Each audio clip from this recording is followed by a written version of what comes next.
আমি দে বলি না। আজকে সত্যিকারে দেখতে পাচ্ছ ময়না মামিদের বাড়িতে আমি এসেছি, কদিন মামির কাছে থাকবো, সেদিনকার আশাটা আমি আজকে পূর্ণ করলাম। আর মামি আজকে নিয়ে এসছে মেলাতে, তো সেই জন্য মেলাতে এসে খুবই ভালো লাগছে। দু একটা জিনিস তাও আমি কিনেছি, আর এছাড়াও দেখো মেলাতে কত ভিড় হয়েছে, আরও সব জিনিসপত্র বিক্রি হচ্ছে। তাছাড়া মামির মাও আছে, ওইদিকে অনেকেই আছে। আর সব থেকে মামির পুচকে ছেলে সোয়েটার খাচ্ছে, যা পাবে তাই মুখে দেবে। ছেলে সোয়েটার খাচ্ছে।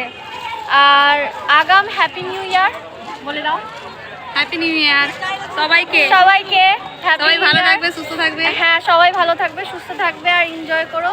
অ্যান্ড গাইস, কালকের দিনটাও সবাই ভালোভাবে কাটিয়েও খুব এনজয় করে। একটা নতুন বছর কীরমভাবে মানুষ থাকবে সেটাও একটা ইন্টারেস্টিং ব্যাপার। যাই হোক, এনজয় করো আর আমাকেও আশীর্বাদ করো, সবাই অনেক সাপোর্ট করো। অ্যান্ড আমার চ্যানেলটাকে সবাই সাবস্ক্রাইব করে দিও।